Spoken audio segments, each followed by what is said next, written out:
नमस्कार, मंडल news bulletin में आपका स्वागत है। आइए पेश करते हैं आज के कुछ प्रमुख व मुख्य समाचार।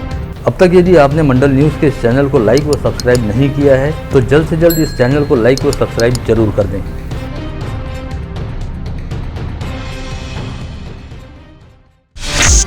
इस समय समूचे महाराष्ट्र राज्य का ध्यान ओबीसी आरक्षण को लेकर सुप्रीम कोर्ट में चल रही सुनवाई की ओर लगा है। वहीं आज सुप्रीम कोर्ट में होने वाली सुनवाई को एक बार फिर आगे टाल दिया गया है और संभवतः आगामी बुधवार 2 मार्च को इस मामले में अदालत द्वारा फैसला सुनाए जाने की उम्मीद है। इस मामले को लेकर राज्य सरकार की ओर से मंत्री छगन भुजबल ने कहा कि उन्हें इस मामले में फैसला राज्य सरकार के पक्ष में आने की पूरी उम्मीद है।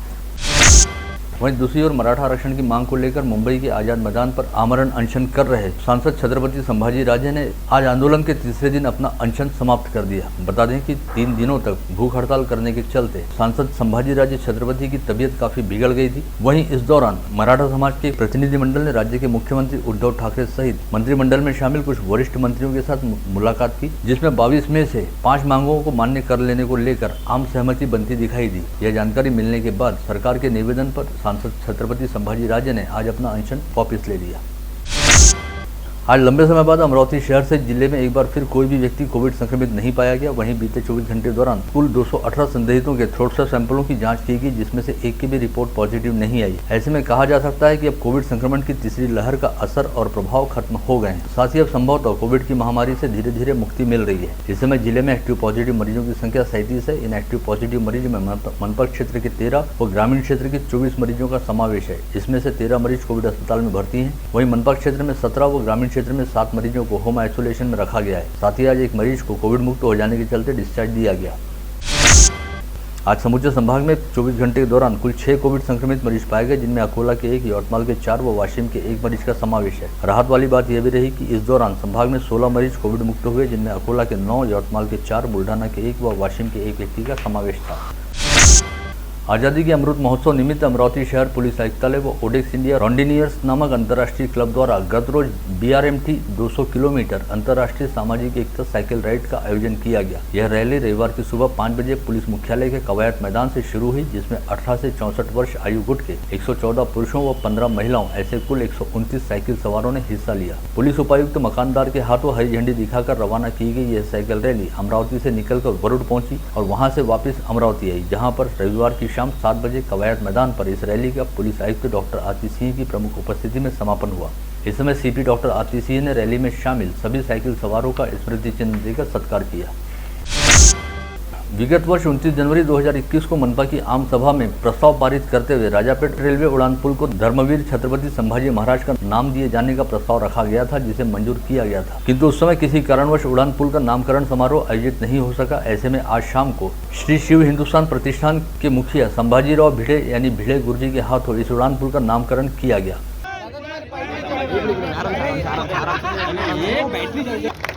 छत्रपति संभाजी महाराज की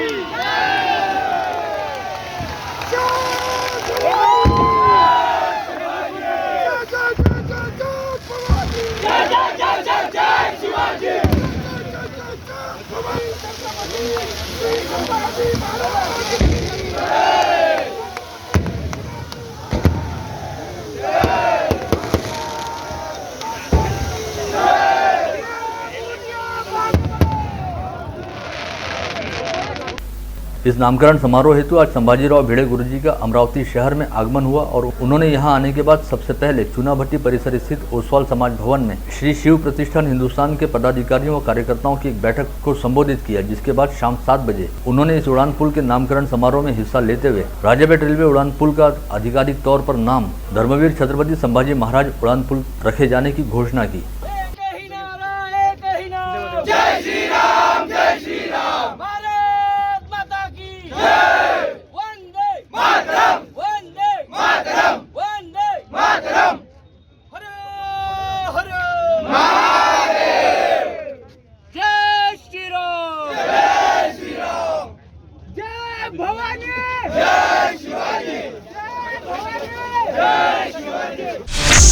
इस स्थानीय जिला ग्रामीण पुलिस अधीक्षक कार्यालय में आज उस समय हड़कंप मच गया जब यहां पर पुलिस के वायरलेस टावर पर अचानक ही एक युवक चढ़ गया और करीब 40 फीट की ऊंचाई पर चढ़ने के बाद उसने वहां से पर्चा फेंकते हुए खुद को न्याय व इंसाफ दिलाए जाने की बात कही। मंगरूल दसगीर गांव निवासी अतुल भुजाड़ने नामक युवक ने एसपी ऑफिस स्थित वायरलेस टावर पर चढ़ने के बाद कहा कि मंगरूल दसगीर से नायगांव के बीच अनेक दिनों से रेती तस्करी करने वाले ट्रकों की बड़े पैमाने पर आवाजाही होती है और ये ट्रक इस परिसर में बेहद तेज रफ्तार के साथ गुजरते हैं, जिससे यहाँ पर कभी भी कोई बड़ा सड़क हादसा घटित होने की संभावना बनी रहती है। इसे लेकर बार बार शिकायत व निवेदन देने के बावजूद प्रशासन व पुलिस द्वारा इस ओर ध्यान नहीं दिया गया, जिससे परेशान होकर वह यह आंदोलन कर रहा है। एसपी ऑफिस स्थित वायरलेस टावर पर एक युवक के चढ़ जाने की खबर मिलते ही पुलिस व प्रशासन में जबरदस्त हड़कंप मच गया और इस युवक को समझा बुझाकर नीचे उतारने के प्रयास शुरू किए गए। इसी दौरान जिला खनिकर्म अधिकारी इमरान शेख ने मौके पर पहुंचकर इस युवक को रेती तस्करी के खिलाफ जल्द ही ठोस कार्रवाई करने का लिखित आश्वासन दिया। पश्चात इस युवक ने दूसरी मांग सामने रखते हुए कहा कि यह आंदोलन करने को लेकर उसके खिलाफ कोई फौजदारी कार्रवाई न की जाए, अन्यथा वह नीचे नहीं उतरेगा। पश्चात शाम 4:30 बजे के आसपास इस युवक को जैसे तैसे समझा बुझाकर नीचे उतारा गया। तब कहीं जाकर पुलिस व प्रशासन ने राहत की सांस ली। माझी मागणी एक आहे, 6 नंतर घाट बंद झाला पाहिजे। जे शासनाच्या GR मध्ये जे दिलं आहे त्या शासनाच्या GR प्रमाणे त्याचं उत्खनन झालं पाहिजे आणि 6 नंतर गाड्या बंद झाल्या पाहिजे। जे काही माझे विद्यार्थी 10वी 12वीचे आहे त्यांची आता एक्झाम आहे, 4 तारखेपासून 12वीची एक्झाम आहे, तरी पण हे न जुमानता यांना तक्रार देऊन सुद्धा कुठल्याही प्रकारची ऍक्शन घेत नाही। जी ऍक्शन न घेत असल्यामुळे मला हा प्रकार मला टावरवर चढ़ने की आज वेळ आली है। आज रात मुस्लिम समाज बंधुओं का सबसे महत्वपूर्ण त्यौहार शब मेराज का पर्व है और कल हिंदू समाज का सबसे बड़ा पर्व महाशिवरात्रि मनाया जाना है। ऐसे में शहर में कानून व व्यवस्था की स्थिति अबाधित रखने हेतु पुलिस आयुक्त के आदेश पर शहर के प्रमुख स्थानों पर पुलिस का तगड़ा बंदोबस्त लगाया जा रहा है। इसके अलावा इन दोनों त्योहारों के मद्देनजर ग्रामीण क्षेत्र में भी जिला ग्रामीण पुलिस अधीक्षक कार्यालय की ओर से तगड़े बंदोबस्त के इंतजाम किए गए हैं। मध्य प्रदेश के पर्यटन स्थल पचमढ़ी में स्थित भगवान भोलेनाथ के दर्शन करने हेतु जा रहे युवाओं की कार पचमढ़ी से पहले मोरका गांव के निकट सड़क हादसे का शिकार हो गई। इस हादसे में कार में सवार 4 में से 3 युवकों की मौके पर ही मौत हो गई। वहीं एक अन्य युवक घायल होने के साथ ही सौभाग्य से बाल बाल बच गया। मृतकों की शिनाख्त तिवसा के आजाद चौक निवासी 26 वर्षीय अक्षय प्रदीप गौरखेड़े तथा वर्धा जिले के आष्टी निवासी तुषार झामड़े व दीपक डाकोरे के तौर पर हुई है। वहीं हादसे में घायल चौथे युवक की पहचान को लेकर फिलहाल पुख्ता जानकारी नहीं मिली है। आज पचमढ़ी के निकट सड़क हादसे का शिकार हुए अक्षय गौरखेड़े के छोटे भाई प्रणीत गौरखेड़े की विगत वर्ष ही मूर्ति के निकट सड़क हादसे में मौत हो गई थी, जिसके बाद अक्षय ही अपने माता पिता का इकलौता सहारा बचा हुआ था। वहीं इस बार परिवार में अक्षय के विवाह की तैयारियां भी चल रही थी, लेकिन इससे पहले आज एक दुर्दैवी घटना घटित हुई जिसमें अक्षय भी सड़क हादसे का शिकार हो गया। इस खबर के साथ ही प्रदीप गौरखेड़े व उनकी पत्नी पर मानो दुखों का पहाड़ टूट पड़ा है। मनपा आयुक्त प्रवीण आष्टीकर पर स्याही फेंकने के साथ ही जानलेवा हमला करने के मामले में नामजद व गिरफ्तार किए गए अजय बोबड़े, सूरज मिश्रा, महेश मूलचंदानी व संदीप गुल्हाने इन चारों आरोपियों को आज पंचम जिला व सत्र न्यायाधीश SB जोशी की अदालत ने जमानत देना मंजूर किया। इसके साथ ही विगत 9 फरवरी के बाद से पुलिस एवं न्यायिक हिरासत के तहत रहने वाले चारों आरोपियों ने आज राहत महसूस करते हुए खुले में आज़ादी की सांस ली। वहीं इस मामले में नामजद अजय मौर्य द्वारा भी स्थानीय अदालत के समक्ष जमानत मिलने हेतु याचिका दाखिल की गई है, जिस पर आगामी गुरुवार 3 मार्च को सुनवाई पूरी करते हुए फैसला होने की उम्मीद है। मामला दर्ज होने से लेकर अब तक अजय मौर्य लगातार फरार चल रहे हैं और उन्होंने विगत दिनों ही गिरफ्तारी पूर्व जमानत प्राप्त करने के लिए अदालत में याचिका दाखिल की है।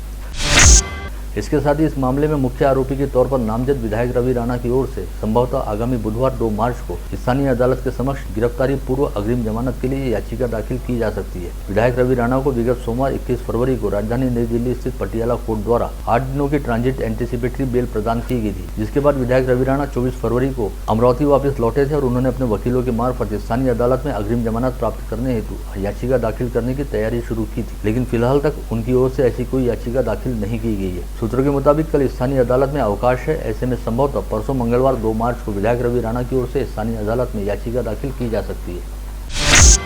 परतवाड़ा के प्रतिष्ठित अग्रवाल परिवार की वरिष्ठ सदस्य श्रीमती शकुंतला देवी चिरंजीलाल अग्रवाल के 75वें जन्म दिवस के उपलक्ष्य में सुनीता अग्रवाल चैरिटेबल ट्रस्ट व राधेश्याम बहुउद्देशीय संस्था द्वारा आगामी 18 से 20 अप्रैल तक परतवाड़ा चिखलदरा रोड स्थित नंदनवन पैलेस में नानी बाई को मायरो नामक धार्मिक कार्यक्रम का आयोजन किया जा रहा है, जिसमें ख्यातनाम प्रवचनकार व कथावाचक जया किशोरी जी द्वारा संगीतमय भजनों की प्रस्तुति दी जाएगी। देश विदेश में कथा व प्रवचन की प्रस्तुति दे चुकी जया किशोरी जी का आगामी 18 अप्रैल को पहली बार अमरावती जिले में आगमन होने जा रहा है। ऐसे में इस आयोजन को ऐतिहासिक रूप से सफल बनाने हेतु गत रोज रविवार 27 फरवरी को परतवाड़ा के अग्रवाल भवन में एक विशेष सभा का आयोजन किया गया था, जिसमें मंडल न्यूज के संपादक तथा राजस्थानी हितकारक मंडल के अध्यक्ष अनिल अग्रवाल की अध्यक्षता में परतवाड़ा व अचलपुर शहर के अनेकों गणमान्य नागरिकों ने हिस्सा लिया तथा जुड़वा शहर में पहली बार आयोजित होने जा रहे इस ऐतिहासिक धार्मिक आयोजन को भव्य दिव्य स्वरूप के साथ आयोजित करने और सफल करने का संकल्प लिया गया।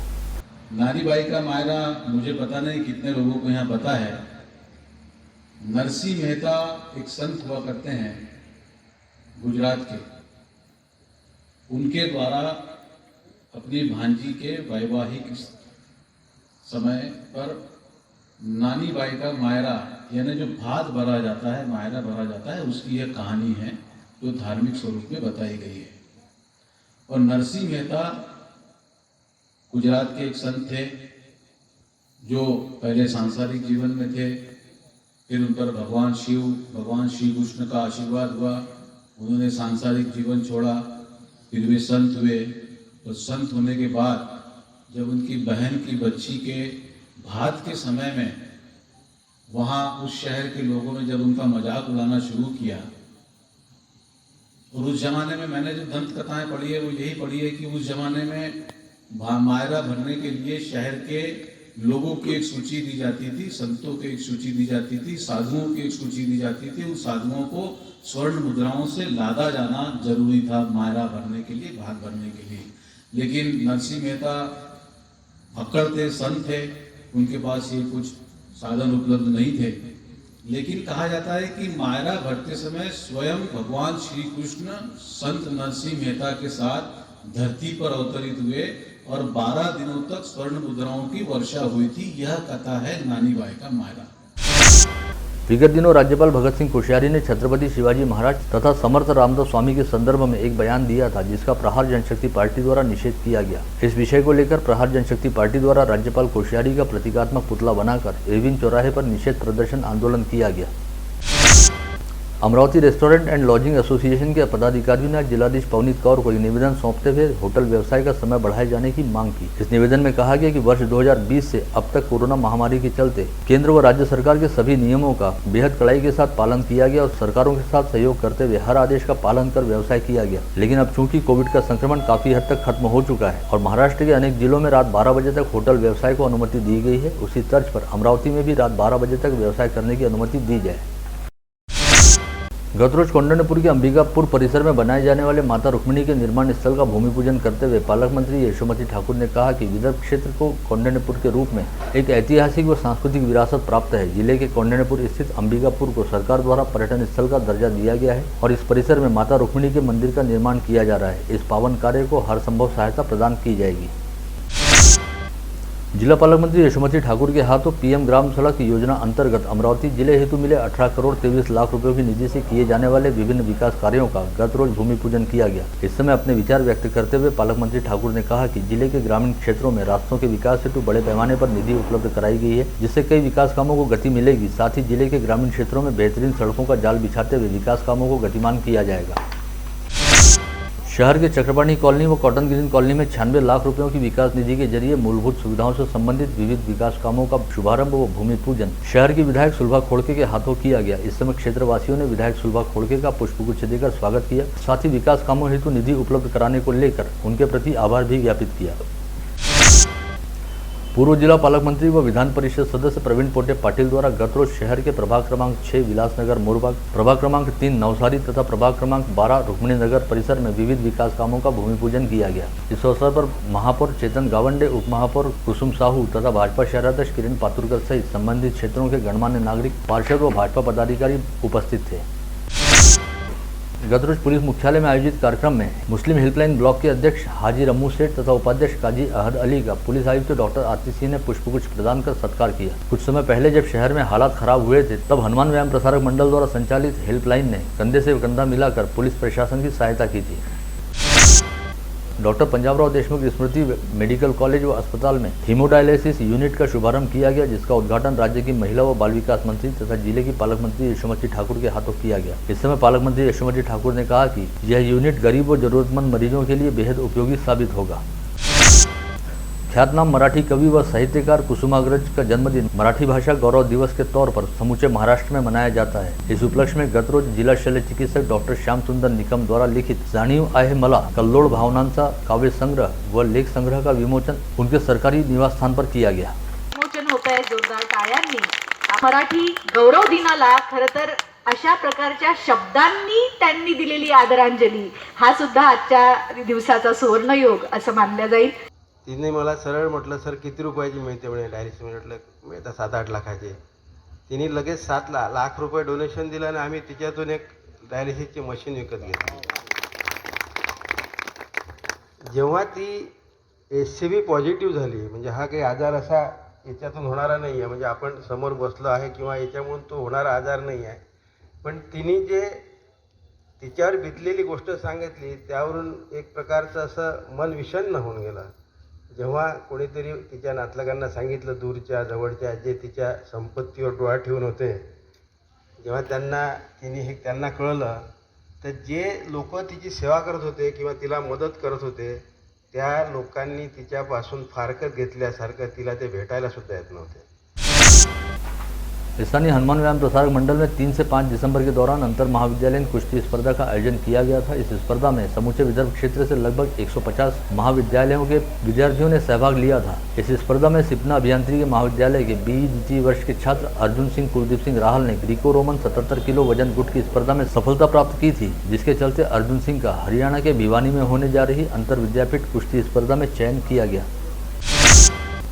छत्रपति शिवाजी महाराज को लेकर आपत्तिजनक बयान देने वाले राज्यपाल भगत सिंह कोश्यारी को केंद्र सरकार द्वारा राज्यपाल पद से तत्काल बर्खास्त किया जाए, इस आशय की मांग कांग्रेस के प्रदेश प्रवक्ता दिलीप एड़तकर द्वारा की गई है। कोविड महामारी के कारण लंबे समय से स्कूल बंद रहने के कारण विद्यार्थियों में स्कूल जाने को लेकर रुचि कम हो गई है। ऐसे में विद्यार्थियों में जन जागृति लाकर उन्हें स्कूल जाने के लिए प्रेरित करने वाला कोरकू भाषा में एक गीत तैयार किया गया है। कोरकू व हिंदी भाषा में बने इस गीत का विमोचन धारनी के विधायक राजकुमार पटेल के हाथों किया गया। इस समय उपस्थित विद्यार्थियों को प्रेरित करते हुए विधायक पटेल ने कहा कि अगर विद्यार्थी स्कूल नहीं जाएंगे तो वे गुरुजी और अधिकारी कैसे बनेंगे, अतः सभी विद्यार्थियों ने स्कूल जरूर जाना चाहिए। बडनेरा स्थित जय हिंद नगर झोपड़पट्टी को नियमानुकूल किया जाए, इस आशय की मांग पब्लिक पार्लियामेंट नामक संगठन द्वारा जिलाधीश को सौंपे ज्ञापन में की गई। साथ ही चेतावनी दी गई कि यदि ऐसा नहीं होता है तो परिसर वासियों द्वारा मनपा के आगामी चुनावों का बहिष्कार किया जाएगा। जन अधिकार बचाओ पक्ष ने आज जिलाधीश के जरिए राज्य के मुख्यमंत्री को भेजे गए ज्ञापन में कहा गया कि सरकार व प्रशासन की अनुमति के बिना किए जाने वाले आंदोलनों के कारण काफी नुकसान होता है, अतः इसे रोकने हेतु संबंधित लोगों की प्रॉपर्टी को सीज करते हुए होने वाले नुकसान की रकम वसूली की जाए। अमरावती जिला बैंड पथक एसोसिएशन द्वारा जिलाधीश पवनीत कौर को ज्ञापन सौंपते हुए कहा गया कि कोविड महामारी के चलते विगत 3 वर्षों से बैंड पथक कलाकारों के परिवारों पर भूखे मरने की नौबत आई है। इस बात को गंभीरता से लेते हुए बैंड पथक कलाकारों को 5,000 रुपये का आर्थिक लाभ दिया जाए।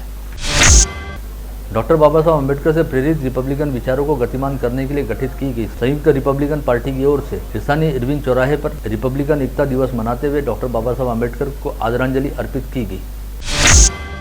हेल्पिंग हैंड बहुउद्देशीय संस्था ने सामाजिक क्षेत्र में शानदार पहल करते हुए स्थानीय सिटी कोतवाली पुलिस थाने में मुफ्त रक्त जांच व स्वास्थ्य जांच शिविर का आयोजन किया। इस शिविर का पुलिस अधिकारियों व कर्मचारियों ने लाभ उठाया। हत्या के अपराध सहित कई संगीन अपराधों में शामिल पंचशील नगर निवासी ऋतिक भालेकर को अमरावती शहर व जिले से 2 वर्षों के लिए तड़ीपार किया गया था। इसके बावजूद ऋतिक भालेकर तड़ीपारी कानून का उल्लंघन करते हुए अमरावती शहर में घूम रहा था, जिसकी सूचना मिलने पर फ्रेजरपुरा पुलिस ने उसे पंचशील नगर में धर दबोचा। दरियापुर में नीलेश देशमुख नामक आरटीओ दलाल ने एक व्यक्ति को फाइनेंस की कार थमाकर उसे करीब 1 लाख रुपए का चूना लगाया। इस मामले में गाड़गेनगर पुलिस ने आरोपी नीलेश के खिलाफ धोखाधड़ी का अपराध दर्ज कर उसकी तलाश शुरू की है। अंजनगांव सुरजी तहसील के कोकरडा फाटे के पास बीती रात 9 बजे के आसपास एक मोटरसाइकिल व मालवाहक टाटा एस वाहन के बीच जोरदार टक्कर हुई। इस हादसे में दरियापुर के गौरव गायकी नामक युवक की मौके पर ही मौत हो गई। वहीं कोकरडा के प्रज्वल इंगले व अमरावती के ताडे नामक युवक गंभीर रूप से घायल हुए हैं। धारनी शहर से 2 किलोमीटर दूर वसंतराव नाइक महाविद्यालय से कुछ दूरी पर बस स्टैंड के पास रास्ता पार करते समय उखीपाठी निवासी रूपेश अन्ना चिमोटे नामक छात्र को शराब के नशे में धुत होकर मोटरसाइकिल चला रहे 2 युवकों द्वारा जोरदार टक्कर मारी गई। इस हादसे में इस छात्र सहित मोटरसाइकिल पर सवार दोनों युवक बुरी तरह से घायल हो गए। तीनों घायलों की हालत चिंताजनक बताई जा रही है। दरियापुर पुलिस थाना क्षेत्र के इटकी फाटे के बाद 2 मोटरसाइकिलों की टक्कर में भाजपा महिला आघाड़ी की जिलाध्यक्ष अर्चना पखान गंभीर रूप से घायल हो गई। उन्हें अमरावती के एक निजी अस्पताल में इलाज हेतु रेफर किया गया है। बुल्ढाना जिला अंतर्गत चिखली साकेगांव मार्ग स्थित अनुराधा इंग्लिश स्कूल के पास स्कूल बस और यात्री एप्पे वाहन के बीच हुई जोरदार टक्कर में 2 लोगों की मौके पर मौत हो गई, वहीं 2 लोग गंभीर रूप से घायल हो गए। मृतकों में एक 16 वर्षीय विद्यार्थी का भी समावेश है। अकोला जिला अंतर्गत बुरगांव मंजू पुलिस थाना क्षेत्र के अपोटी में एक खेत में धारदार हथियार से गोपाल डांगरे नामक युवक की बेरहमी से हत्या की गई, जिसके बाद अज्ञात आरोपी गोपाल की लाश को जयगुरु जिनिंग एंड प्रेसिंग के पास फेंक कर फरार हो गए। विगत दिनों परतवाड़ा के कांडली परिसर में रहने वाले एक महिला व एक पुरुष की लाश येनी पांडरी स्थित खेत में बने कमरे से बरामद हुई थी। इस मामले को लेकर पुलिस ने परिसर के सभी सीसीटीवी फुटेज खंगाल डाले हैं और मोबाइल कॉल डिटेल्स के आधार पर संबंधितों के बयान भी दर्ज किए हैं, लेकिन पुलिस को अभी तक कोई ठोस सुराग या सबूत नहीं मिला है। ऐसे में यह मामला हत्या का है या आत्महत्या का, इसके नतीजे पर पहुंचने के लिए पुलिस द्वारा फॉरेंसिक रिपोर्ट सहित पोस्टमार्टम रिपोर्ट का इंतजार किया जा रहा है। आप देख रहे थे मंडल न्यूज बुलेटिन। हमारे चैनल को लाइक करें, शेयर करें और हाँ, सब्सक्राइब करना ना भूलें। कल होगी आपसे फिर मुलाकात, तब तक के लिए धन्यवाद।